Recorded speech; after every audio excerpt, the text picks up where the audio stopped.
This is Jabari Walker, and you're listening to The Briefcase with Casey Holdahl. Greetings, Blazer fans, and welcome to The Briefcase, presented by Spirit Mountain Casino. Episode 148 of The Briefcase, presented by Spirit Mountain Casino. I am Casey Holdahl, and the Portland Trailblazers' chances of making the playoffs are over. Trailblazers get the victory versus the Spurs on Sunday afternoon, but are also eliminated from postseason contention due to the Kings defeating the Cavaliers. So now we turn our attention to draft lottery positioning. We consider where the Trailblazers are at with 3 games to play. Where could they finish? Who could they finish above? Who could they finish below? And Joe Cronin, Trailblazers General Manager, gets a new contract on this edition of The Briefcase, presented by Spirit Mountain Casino. Well, after returning home from a 5-game road trip on a loss to the Bulls in Chicago in a game that, the Blazers were close towards the end of that game, both Deni Avdija and Shaedon Sharpe sat on the bench during the last 2 minutes of crunch time. Blazers were only down by 2. Asked about it after the game. The decision was made. I was told that because it was the second night of back-to-back, 5th game of a long road trip, we got in super late the night before, that they didn't want to put anyone in injury issues, so they capped the minutes for Deni and Shaedon at 35 minutes, which resulted in the Trailblazers getting close in that game versus the Bulls after being down 15 points in the fourth quarter, but then not able to see that one out. So then they return home, have Saturday off, and then host the Spurs on Sunday, a game that they win 120-109. But over the course of that game, actually late in the fourth quarter of that game, as I mentioned, the Kings ended up besting the Cavaliers to then eliminate the Trailblazers from playing contention. Trailblazers is already a pretty long shot for the Trailblazers to get to that 10th seed, particularly after they lost the game to the Kings in Sacramento to start that 5-game road trip. If they had won that game, they pick up a full game in the process.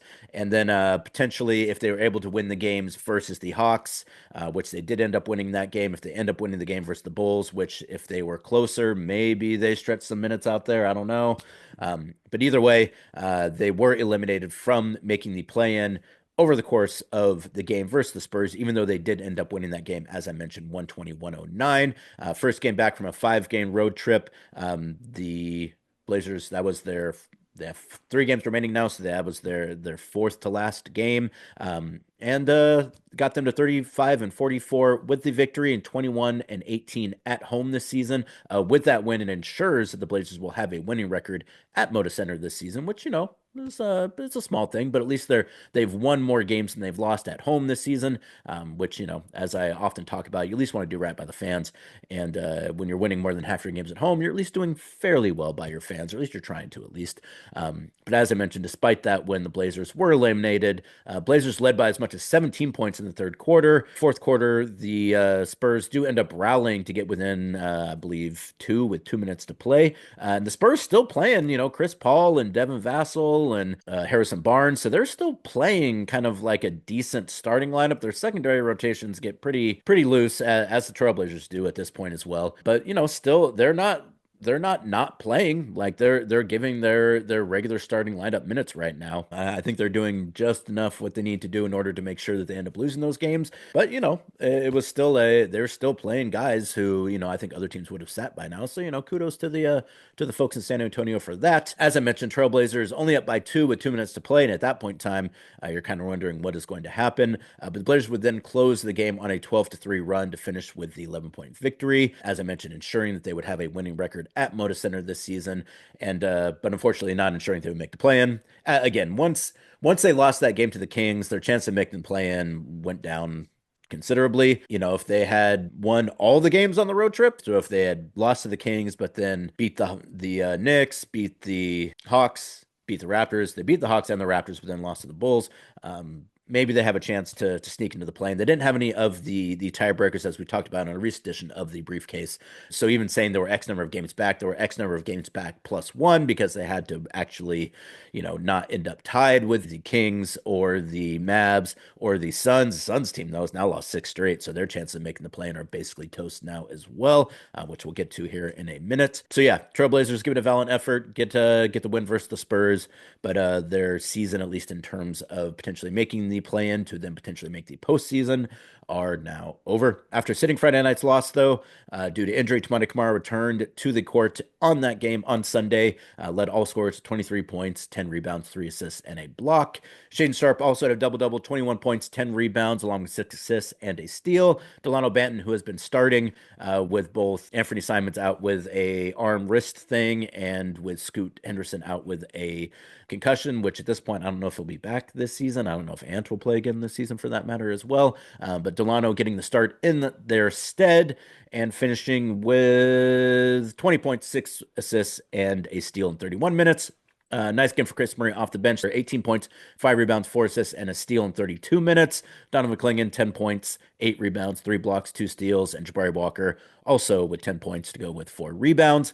So the Trailblazers return home, get a win at Moda Center before heading out to face the Jazz in Utah on Wednesday in their final road game of the year, then finishing up their home schedule, finishing up their schedule period. Friday versus the Warriors, and then Sunday versus the Lakers. I imagine that both those games, I think the Warriors will need to try to win that game, and I believe the Lakers will need to try to win that game as well. The game versus the Jazz and the Blazers should be an interesting one. There'll be a little bit of a surprise for that game as well, too, which the team hasn't announced just yet from a broadcast perspective, but I think you'll enjoy it. I had a little hand in that as well, so I will not break it here, but reasons to tune into that game versus the Jazz other than to see the game, which, again, at that point in time, the Jazz not really trying to win games these days. Blazers, with their chance of making the play-in now gone. I'm guessing they're going to turn those minutes over to some of the younger guys. So the Blazers, I mean, Blazers have been playing the younger guys anyways. Like one of the ideas, kind of around this time of year is like, well, once you can't make the postseason, you let the younger guys play, and you're really probably better off, improving your draft lottery odds than you are winning games. But the Blazers are already down a bunch of guys anyways. A lot of the vets are out with various injuries and have been for some time. So the Blazers are basically playing who they have right now. Like, it's not like they're not giving minutes to guys because they don't think they can play. They're giving everyone minutes right now because basically they need everyone to play because those are the bodies they have available. So that is, I imagine, what we'll be seeing in the last 3 games versus as I mentioned, Jazz, the Warriors, and the Lakers. So yeah, tune in for those. Moving on, as now the chance of making the plan are gone, I think you obviously turn your attention to the draft lottery and consider, where the Trailblazers might end up once the draft lottery happens. As of right now, with a 35-44 record, the Blazers have the 9th worst record in the NBA with 3 games to play. Most teams actually still have 4 games to play. Blazers one of the few teams that has just 3 games to play. First team to consider is the Suns, who are just ahead of the Trailblazers, who, as I mentioned, have lost 6 straight and have barely a better record than the Trailblazers at 35-43, which, again, if you told me at the beginning of the year a team with Kevin Durant, Devin Booker, and Bradley Beal would have 35 wins with 4 games to play, I would just assume that one of those guys had a significant injury. No, not the case. That team just did not come together. And the remaining schedule for the Suns, not especially easy as well. Versus Warriors, versus Thunder, versus Spurs, and at Kings. I believe they'll be eliminated from the play-in with their next loss. So it seems likely that they might end up losing all those remaining games. As I mentioned, they've lost 6 straight. The Warriors are playing really good basketball right now. The Thunder just got thumped by the Lakers, and they don't really have any reason to win at this point, other than I'm imagining they would probably like to have some momentum or at least some good feeling around their team going into the postseason. Even though they're going to win the West in terms of the record, I don't feel like there's a whole lot of people out there that are really picking the Thunder to be the team to come out of the Western Conference right now, and I think there's some good reasons for that. I'm one of those people as well. So if nothing else, I assume the Thunder are probably going to want to continue to put their best foot forward to give themselves, again, some confidence going into a postseason where they could end up with a very difficult matchup. I mean, anything in the West is going to be a difficult matchup. There's so many good teams in the West, so many good players that's it's going to be really matchup based in the West too. And that's exactly what we saw last year too, is that, it was really, the Thunder seemed like the Timberwolves seemed like really the only team that could beat the Nuggets. They did end up matching up with the Nuggets. They did end up beating the Nuggets, but then they ended up losing to the Mavs somewhat easily. So it's going to be really matchup based in the West. So I wouldn't be surprised if some teams maybe in the West were looking around to see maybe what might be a more beneficial matchup for them. But with so many teams that are kind of in and out of the play-in right now too, you don't want to end up in the play-in if you can avoid it. So Either way, the last week in the West is going to be interesting for those teams that are still in the playoff race. But I don't know if the Suns are going to be one of those teams for a whole lot longer. So the Blazers could very well end up ahead of the Suns in the standings, considering the records or excuse me, the remaining schedule for both teams. So that's something to consider, something to pay attention to as we finish out the season. That is the only Western Conference team the Trailblazers could conceivably finish ahead of as of right now amongst the teams that are not in the postseason. But when you get to the Eastern Conference, there are actually quite a few teams the Trailblazers could still finish ahead of in the standings, which do you want to finish ahead of teams in the standings when it's going to make your draft lottery probability worse? Probably not. You probably don't win a whole lot. You don't get a whole lot for winning 3 games. At this point in time in the season anyways, once you're eliminated from the postseason. So I would imagine, once again, they'll probably assign those minutes to players further down the roster. So to consider the Eastern Conference and the teams the Blazers will need to consider when looking at where they're going to finish up in the final standings, you have the Heat, who are also at 34 and 43 with games remaining versus the 76ers, at Bulls, at Pelicans, and versus the Wizards. 3 of those teams are actively trying to lose, and the Heat are currently in 10th in the East and could still improve their play-in chances. They can't fall out of the play-in at this point, but they could move up in the play-in, which you imagine they would prefer to do. So you imagine they're going to try to win those games, and if they do, they will most likely finish ahead of the Trailblazers in the standings, even though they have the same record as the Trailblazers right now. In fact, actually, well, Blazers have one more win and one less loss. So actually, the Blazers ahead of the Heat in the league standings right now, if I'm not mistaken. Um, but it seems likely with 4 games to play, the Heat will probably pass the Blazers, which again, if you're looking at draft lottery standings, that's something you would probably prefer. Next up, the team the Trailblazers lost to in their last road game, the Bulls, who are now 36 and 42, with a remaining schedule of at Cavs versus the Heat, versus the Wizards, and at the 76ers. Boy, a lot of these teams seem like they're playing the Wizards and the 76ers late in the season, which, if you need to win games, is pretty beneficial for teams right now. Pretty much the same situation for the Bulls as with the Heat. The Bulls are currently in ninth, could move up in that play-in race to potentially even get you want to get in that 7-8 because those are the teams who only have to win once in the play-in. So you assume the Bulls are going to be trying to win those games, since you would assume that they would rather move up in the play-in rather than down and potentially, again, they can't miss the play-in at this point, but you would assume that at least they would want home court advantage. So if they do end up going and winning those games, they will most likely also finish ahead of the Trailblazers in the standings. That's a good thing for the Trailblazers draft lottery odds. Next up, the Atlanta Hawks at 37 and 41 are the last team that are above the Trailblazers in the standings that could still drop below the Trailblazers in the standings before the end of the season. The Hawks finished with at Magic, at Nets, at 76ers, and versus Orlando. That's also the Magic. I don't know why I say Magic for one and Orlando for the other. It's stupid. And if they win any one of those games and the Blazers lose one, the Blazers cannot end the season higher than the Hawks in the standings, which, again, at this point, they don't want to. So you would assume that the Hawks probably, if the Blazers lose one more, which, again, playing the Warriors and the Lakers, assuming that both those teams need to win. The Blazers have not had a whole lot of success versus either the Warriors or the Lakers this season. So I would imagine that both those games are going to be tough ones for the Trailblazers. If they lose either one of those games and also if they lost in the game to the Jazz, which again, we'll see how that one goes in Utah, and the Hawks win one more game, the Blazers cannot fall below them. So to recap, the Trailblazers are too far ahead to fall below the Raptors, the Nets, the 76ers, the Pelicans, the Hornets, and the Wizards, and the Jazz. So the Blazers can do no better than having the 8th worst record, if I'm not mistaken. And then as for the teams current below the Trailblazers in the standings, only the Spurs are in play with a 32 and 46 record. They finished their season at Clippers, at Warriors, at Sun, and versus Toronto. And if they lose one of those games, which you assume they will, then they cannot end up ahead of the Trailblazers in the standings, meaning they will have better odds at the draft lottery than the Trailblazers, which, when the Blazers won the game versus the Spurs on Sunday, that pretty much, it didn't guarantee the Blazers would end up ahead of the Spurs in the standings, but it very much increased the likelihood the Trailblazers would end up ahead of the Spurs in the standings. So basically, it's very likely the Blazers end up with the 9th best odds, though they could end up with the 10th, 11th, 12th, or 13th best odds for the top pick. Basically, they can move up, which would not be good for the draft lottery odds, but they can't really move down at this point, which would be good for their draft lottery odds. They can if they get below the Spurs, but again, that pretty much seems unlikely. So they could still move up, which would be bad. They could potentially move down, but very unlikely, though that would be good. So that's kind of what the Trailblazers are dealing with in their last few games of the regular season. And a reminder at this point too that if you end up tied for the same record with teams in the lottery, you end up splitting those odds. So it's not like they don't use tiebreakers. So it's not like, well, you won the season series, so the other team gets more ping pong balls than you get. The way it works is when you're tied in the draft lottery, they just even out the odds, and whatever remainder there is, they do have a random drawing, and then one team gets the excess of that remainder.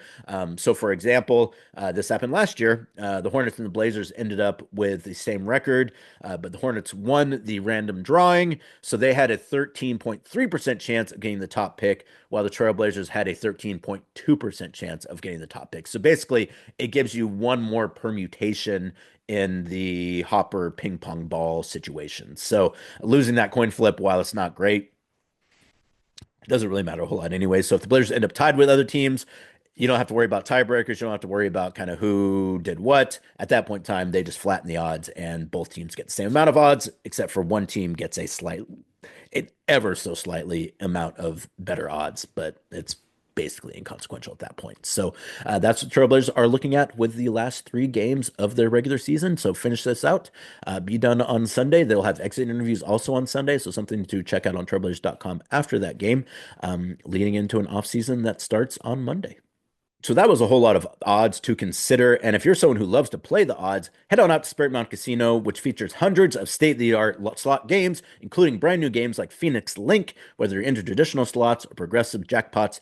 Spirit Mountain Casino is there to elevate your game. Spirit Mountain Casino, Highway 18 on Grand Ronde, elevate your game. All right, and finally, the Trailblazers announced on Monday that they had agreed to a multi-year extension with General Manager Joe Cronin. Just do some press conference reading here, press release reading. Joe Cronin will also speak to the media on Sunday as well. So definitely want to be on the lookout for that after the game versus the Lakers. Joe with a new contract. We'll probably talk about that as well. Cronin was originally named the general manager on May 10th, 2022, after serving in the role as interim since December 3rd, 2021. In 3 seasons, Cronin has engineered roster moves that have improved the team's overall talent level and competitiveness going forward. Through trades, Cronin spearheaded the additions of Jeremy Grant in July of 2002, DeAndre Ayton and Toumani Camara in September of 2003, and Denny Avdia in July of 2024. Under Cronin's directions, Trailblazers have added talent through the draft, including Shaedon Sharpe in 2022, Scoot Henderson in 2023, and Donovan Clingan in 2024. Both Sharpe and Henderson, along with Toumani Camara, have been named to the NBA's Rising Stars multiple All-Star weekends. Donovan Clingan should have been named to the Rising Stars as well. I wouldn't be surprised if they actually did try to get Donovan to show up late in that process, but he already had plans and told them thanks, but no thanks. That's just a gut feeling. I don't know that for sure. But I would do the same if I was Donovan Clingan. Jody Allen here, quote, says, Joe has demonstrated leadership and vision during his time as general manager, and I'm excited to see him continue building the foundation for a long-term winning team, said Jody Allen, chair of the Portland Trailblazers. We are thrilled with the team's forward momentum and excited for a future of Trailblazers basketball. Joe Cronin stating, I am honored that Jody and Bert have put their continued trust in me and thank them for believing in this opportunity to further the pursuit of building a winning team in Portland. My vision is to create a competitive roster with the potential for sustained success while creating a culture that helps all of our players, coaches, and staff thrive. He could not be more excited for what is to come, or I couldn't be more excited for what is to come. It's kind of a weird reading quotes in a press release, but there you go.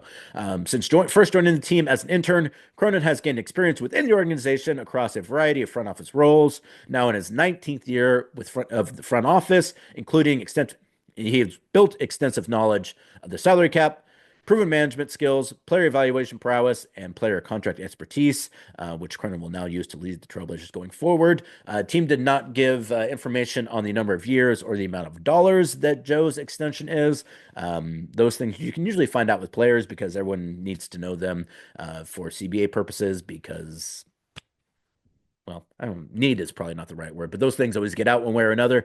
Executives' salary and years is very often a little more nebulous, at least we'll know the years at some point in time. Probably won't know the dollars, and it probably doesn't even matter all that much, anyways. But anyways, congratulations to Joe Cronin, who has done a very nice job with this team. I think when Joe took over, obviously you had the Damian Lillard saga and figuring out how they were going to go about that once Dame decided that he wanted to trade. I feel like Joe did a fantastic job in that deal. Not even just with what he got back, but just the amount of public pressure to do something and everyone saying that this is the best deal you're going to get. And if you don't take it, what else are you going to do? All this kind of push from media and from agents and from whoever else trying to kind of force Joe's hand, force the organization's hand, and stayed strong. And, a lot of times that is something that doesn't necessarily happen. So I think you give a lot of credit for just the way that Joe and his staff kind of stuck to their guns throughout that process. And then you look at kind of some of the moves they've made. I think, drafting Shaden obviously at 7, it was a great move. I think, the Denny Avdia trade, it has obviously shown to be a great move for the Trailblazers. And that's not to say it wasn't a good move for the Wizards as well. I keep saying that because, they got some young talent there.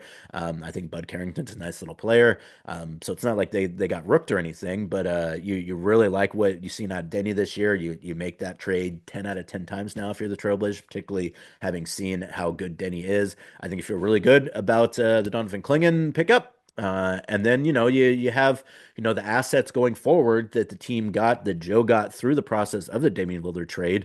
Now an opportunity for Joe to kind of see that thing out, and I think for Joe, you make that deal to get all those draft picks, and they're a little further off. And there's probably a part of you that's like, am I going to get the opportunity to use those picks? Which I think sometimes other executives might have done some more short-term things, thinking like, well, if I need to prove myself now, like I need to make some short-term moves now that I can then execute and then point to and say, see, look, this is what I did. But having those other picks come later on in that Bucks trade, particularly when you assume that the Bucks will not be as good of a team as they are now, I think, makes a whole lot of sense. And again, it's something that, for an individual's job, like, I'm guessing that Joe maybe looked at that and again thought to himself like, "Hey, I think this is the right deal for us to make. I hope that I'll still be able to make those deals when those picks come due, but if not, at least I'm going to put the organization on a good footing in order to have the opportunity to do that." So I think, you give him a lot of credit for that. I think you got to give him a whole lot of credit for the staff that he's hired as well. I think obviously, Andre Patterson and Mike Schmitz and Sergey Olivia, those guys have done a great job as assistant general managers, building out the scouting staff, particularly internationally, has paid a lot of dividends. That's something that Joe has put a lot of emphasis on. Bringing in a G League team, finally getting that squared away, which is, something that had not happened under previous administrations. Joe getting that done and then having opportunity to use the remix as a feeder for the Trailblazers, not only in terms of players, but in terms of staff as well and coaches, a great thing there as well. So, those things happened under Joe's leadership. And I think again, you have to give a lot of credit to Joe for those things. And obviously you have to have an investment from ownership in order to make those things happen. But you also have to have the vision and the desire and the willingness and the foresight to make those moves. So, I think that Joe earned that extension. I think that he should be proud of the work that he's done. I'm sure that he is. And now getting an opportunity to kind of see this team through to the next phase. And they're still early on in the rebuild, I would say, but with the way the team played this year, again, last couple of years, I think you maybe look at the team and say, yeah, we're obviously having to kind of make some hard decisions and uncoupling some things that are maybe putting a kind of a lid or at least a top on how well we can perform and how good this team can be. But I think this was the first year, the last couple seasons, where you're starting to see the team come together and progress and become a more competitive team. And so I think that now that I think they're just about out of the like, all right, we just need to add talent to this team, and now they're moving into the next phase, which is probably being a little more discerning about positions and figuring out kind of where this team is going to go going forward, what the style of play is going to be, adding players that fit that style of play. They've already improved defensively, which was something that, as I've talked about over and over and over again, is something this team needed to do. They've gone out and made moves. They've made personnel decisions based off of getting better defensively. And So I think we saw that this year, and I think we'll see that to progress going forward. Um, are the Blazers a playoff team next year? I don't know if I'd go that far at this point, but I think it's much easier to see now at the end of the 2024-25 season than it was at the end of the 2023-24 season. Which in some respects, yeah, you expect to see some growth there, but had you not done the Avdia trade, do you feel that way? I don't know. The Tumani Kamara deal, obviously, DeAndre Ayton has been great for this team, even though he's been out with injury as of late. But getting a cornerstone guy in Tumani in that deal, obviously incredibly important. I think, you feel good what you got with Scoot. You feel good what you got with Shaden. There's still, again, they still need to add talent to this team. Probably, they're going to have some picks in the draft coming up here, and hopefully able to get at least one good player with wherever that pick ends up. Bear at the absolute worst, it would be the 14th pick, which I think in this draft still probably gets you a pretty good player. You would hope that it'll end up higher than that. I didn't mention in the breakdown there of kind of the remaining schedule and where the Trailblazers could end up in the final draft lottery standings. To remind you that the Atlanta Hawks, who won the draft lottery last year, had the 10th worst record, and I think only a 3% chance of getting the top overall pick. So it does happen. You can get lucky, as the Hawks did last year. Maybe the Trailblazers will get lucky this year. Who's to say? But either way, I really do think that from where you started the year at to where you finished the year at, I think it feels like this team made a whole lot of progress. It's much easier to see where this team is going now. There's reason to be optimistic. And I've been hearing that a lot from fans lately too, is that, even though they maybe would have liked to have made the play in at least, people are excited about what this team can be going forward. And again, last year, I don't think you could say that. Year before that, I don't think you could say that. So, it is starting to get to the point now where you can start to saying light at the end of the tunnel is probably too soon, but it's like you can still, you know what the path is now. I guess you can see it. You understand what the goal is. You understand kind of why they've made some of the personnel decisions that they have made. And you would hope at this point that they're able to stay the course and continue to steady build and get this team to a point where they can be a real competitor. And, they're probably another couple seasons away from that. But I would say a lot closer now than I think a lot of us thought they would be at the start of the season. I think this team is better now. I think this team has more talent now. I'm more optimistic about what this team can be going forward at the end of the 2024-25 season, much more so than I was at the beginning of the 2024-25 season, and even much more so than I was in November and December of 2024, when it seemed like, maybe it wasn't coming together as much as you would hoped, and kind of was still maybe a little difficult to see the idea or the path to competitiveness. Now that's no longer the case. I think there's a very clear way to get better for this team, and they still have a ways to go. I'm not saying that they're like one or two guys away. They still need to find kind of some of those superstar guys. You would hope that maybe there's some guys on this roster who could get to that level. But either way, a team that is vastly improved, a team that has made strides. And a lot of that is due to the work that Joe Cronin and his staff have done this season. So not at all surprised to see Joe get that extension. Congratulations to Joe. Congratulations to his staff. And we will see what you got cooking here at the upcoming draft. And that's going to do it for this edition of The Briefcase. Thanks so much for joining me, as always. So with a busy offseason on the horizon, now is a great time to subscribe to The Briefcase, wherever you get your podcasts. Like us on YouTube. Leave a comment. Let me know how we're doing. Is there something you want to see? Let me know. Something you really like, let me know. And we will talk to you again soon. So for myself, for Spurs Mountain Casino, thanks so much for joining me. As always, I'm Casey Holdahl. Go Blazers.